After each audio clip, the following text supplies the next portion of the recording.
नमस्कार। आज हम बात कर लेते हैं राहुल गांधी और राहुल गांधी से जुड़ी भारत की राजनीति की। क्या हो रहा है भारत में राहुल गांधी और उनकी पार्टी के साथ।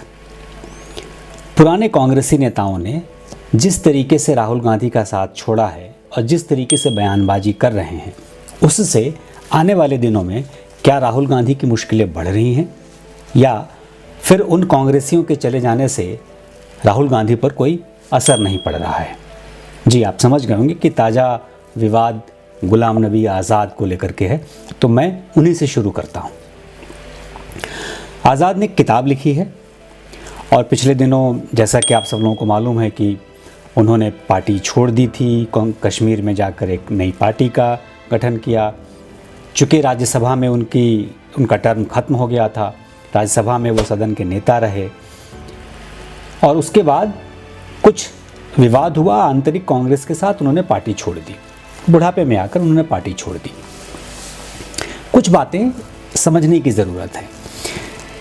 मुख्य तौर पर 2-3 बातें हैं जिस पर मैं आज आपसे चर्चा करना चाहता हूं कि कोई भी नेता किसी एक दल को छोड़कर किसी दूसरे दल में जाता है और वो जो पूरी प्रक्रिया है, तो जब तक वो उस दल में रहता है तब तक वो उसका सबसे अच्छा नेता होता है या अच्छा नेता होता है, जिसको लेकर के वो दल उस पर हमेशा अपनी जान न्यौछावर करता है। फिर जैसे ही वो दूसरे दल में चला जाता है, वो उसके लिए खराब हो जाता है और उसके बाद उसके इतिहास बाहर आने लगते हैं। फिर जिस दल में वो गया होता है उनके लिए वो अच्छा हो जाता है और जब तक वो उनके दल में नहीं आया होता है तब तक दूसरे दल वाल की वजह से वो उनको गाली दे रहे होते हैं और पूरी राजनीति चल रही होती है। देखिए, राहुल गांधी ने क्या किया, पिछले दिनों एक ट्वीट किया अडानी का लोगो लेकर, जो अडानी की कंपनी का लोगो है, ट्रेडमार्क है, उसको उन्होंने ट्वीट किया और पूरे स्पेलिंग्स को अडानी के अलग अलग तरीके से दूसरे नेताओं के साथ जोड़ा, जिसमें गुलाम नबी आज़ाद, ज्योतिरादित्य सिंधिया और उनके जो दूसरे नेता हेमंत विश्व शर्मा जो अब मुख्यमंत्री हैं, और अभी AK एंटनी के बेटे जो छोड़ के चले गए उनका नाम, तो इस तरीके से किरण रेड्डी का नाम, तो ये सब लोगों के नाम के साथ उन्होंने एक ट्वीट किया कि अडानी का मतलब ये लोग। और उसके साथ जो टेक्स्ट लिखा राहुल गांधी ने वो ये लिखा कि जो 20,000 करोड़ रुपए शिल कंपनियों के ज़रिए बेनामी पैसे जो आए हैं अडानी की कंपनी में, उसका जिक्र क्यों नहीं हो रहा या उस पर सरकार क्यों भाग रही है, और उसमें इन लोगों के नाम के साथ जिक्र किया।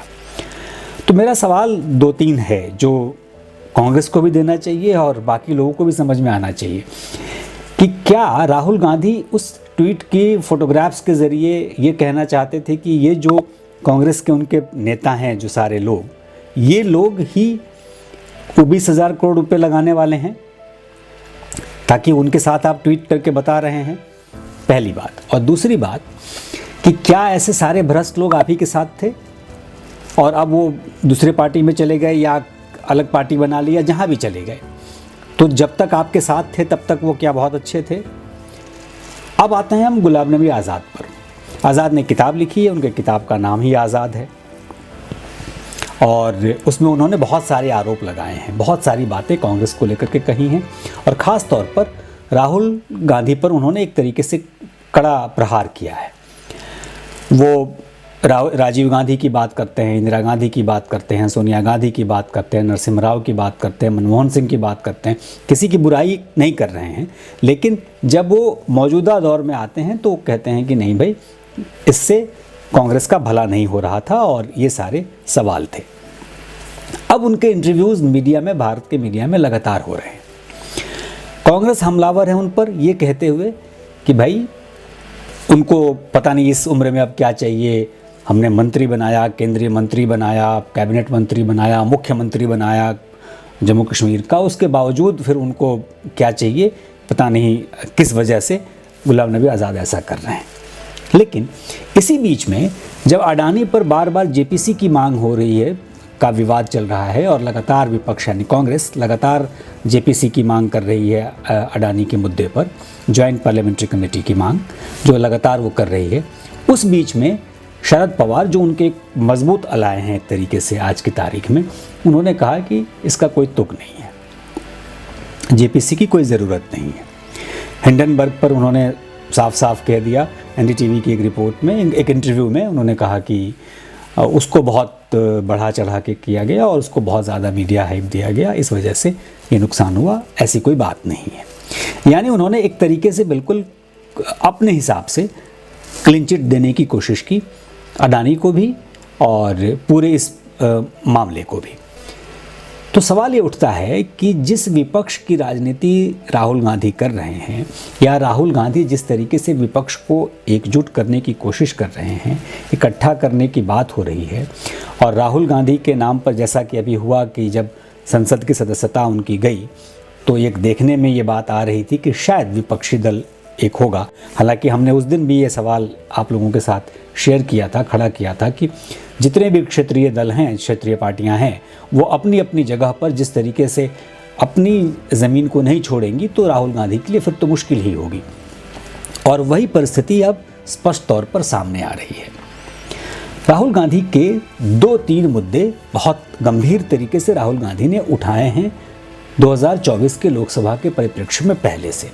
उसमें एक मुद्दा है जब वो बार बार कहते हैं कि मैं गांधी हूँ, सावरकर नहीं, और अडानी अडानी अडानी अडानी। हालांकि पहले वो अंबानी अडानी दोनों का नाम लेते थे, लेकिन पिछले कुछ समय से वो सिर्फ अडानी की बात करते हैं और मोदी के साथ उनको जोड़ते हैं और कहते हैं अडानी को सब कुछ सरकार दे रही है, अडानी का इतना बड़ा घोटाला है। यानी हिंडनबर्ग की रिपोर्ट को वो सही मानते हैं।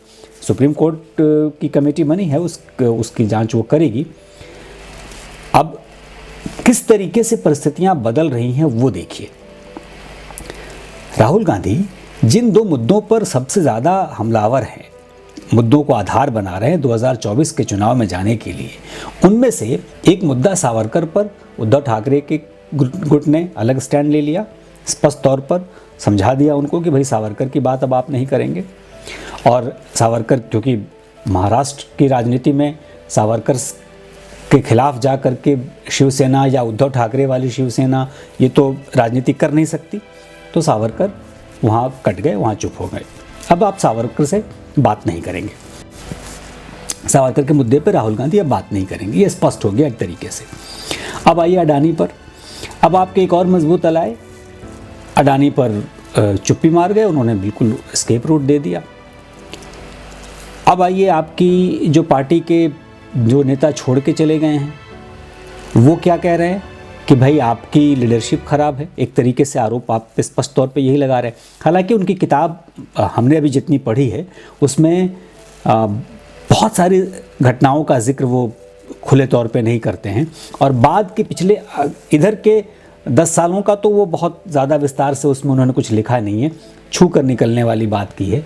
क्योंकि इस इधर की जो घटनाएं घटी हैं पिछले 10 सालों में, ख़ास तौर पर नरेंद्र मोदी की सरकार के बाद की जो घटनाएं हैं, 370 का मामला हो या कश्मीर की जो पूरी घटना है, तो उन सब पर वो चर्चा नहीं करते हैं, और इसलिए नहीं करते हैं कि शायद वो एक विवादित विषय उनके लिए हो जाएगा। लेकिन परिस्थिति क्या है, एक तरफ विरोध हो रहा है और दूसरी तरफ जब आप भ्रष्टाचार पर लगातार केंद्र सरकार पर हमलावर हैं राहुल गांधी, उन्हीं की पार्टी के एक नेता सचिन पायलट ने उन्हीं की पार्टी की सरकार राजस्थान में उसके खिलाफ अब अनशन पर जाने की घोषणा कर दी और कहा कि भाई भ्रष्टाचार के खिलाफ कार्रवाई हमारी सरकार नहीं कर रही है। सरकार भी उन्हीं की, पार्टी के नेता भी उन्हीं के, और उस पर उन्होंने एक स्टैंड ले लिया कि भाई हमारी ही सरकार, यानी अशोक गहलोत की सरकार। बेसिकली उन्होंने स्पष्ट तौर पे कहने की कोशिश की है कि गहलोत की सरकार और बीजेपी के लोगों में मिली भगत है और इसलिए बहुत सारी चीज़ों पर कार्रवाई नहीं हो रही है, भ्रष्टाचार के खिलाफ कार्रवाई नहीं हो रही है। हमने जो वादा किया था सरकार में आने के बाद कि भ्रष्टाचार के खिलाफ खड़े होंगे, वो हम नहीं कर पा रहे हैं, वो भी तब जब अब विधानसभा का चुनाव सर पे है, जब बहुत नज़दीक है। तो मैं इस बात का जिक्र इसलिए कर रहा हूँ आप लोगों से कि देखिए कि राजनीति में बहुत सारी एक कुछ चीज़ें होती हैं जो तात्कालिक कारण होते हैं जिससे राजनीति का परिदृश्य बदलता है, और कुछ चीज़ें होती हैं जो पिछले समय से चली आ रही होती हैं जिसका तात्कालिक आधार बनता है और फिर उसका परिदृश्य बदलता है। इस दोनों परिस्थिति में राहुल गांधी के लिए बहुत बहुत अच्छी चीज़ें नहीं दिख रही हैं, क्योंकि पता नहीं कौन से लोग उनके साथ जुड़े हैं, कौन से लोग उनको सलाह देते हैं, कौन से लोग उनकी बातें उनको समझाते हैं।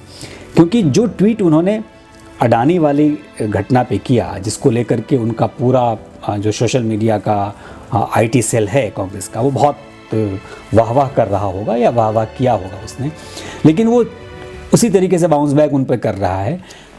और अब क्या है, अब गुलाम नबी आज़ाद जैसे लोग जो पार्टी छोड़ के जा चुके हैं वो उन पर पुरानी बातों को लेकर के आरोप लगा रहे हैं। लेकिन मैं आज ये बात इसलिए कह रहा हूँ कि देखिए राजनेताओं की क्या परिस्थिति है। जब तक वो पार्टी में हैं, जब तक वो आपके साथ जुड़े हुए हैं, तब तक वो बहुत अच्छे हैं। जैसे दूसरे दल में गए वो ख़राब हो गए, दूसरे दल वालों के लिए वो तो आते ही अच्छे हो गए। सोचना आपको है, फैसला आपको करना है। क्यों? क्योंकि वोट आपको देना है। तो जब तक आप ये फैसला नहीं करेंगे कि किसको हमको वोट देना चाहिए, कौन हमारे लिए उचित है, तब तक ऐसे ही लोग सत्ता में बैठते रहेंगे, ऐसे ही लोग आपके सिर पे सवार होते रहेंगे। सोचते रहिए, क्योंकि मामला सोचने का ही है। राहुल गांधी भी सोच रहे हैं, नरेंद्र मोदी भी सोच रहे होंगे, आप ही नहीं सोच रहे हैं। आप भी सोचिए कि कैसे लोग चाहिए। फिर बात करेंगे। नमस्कार।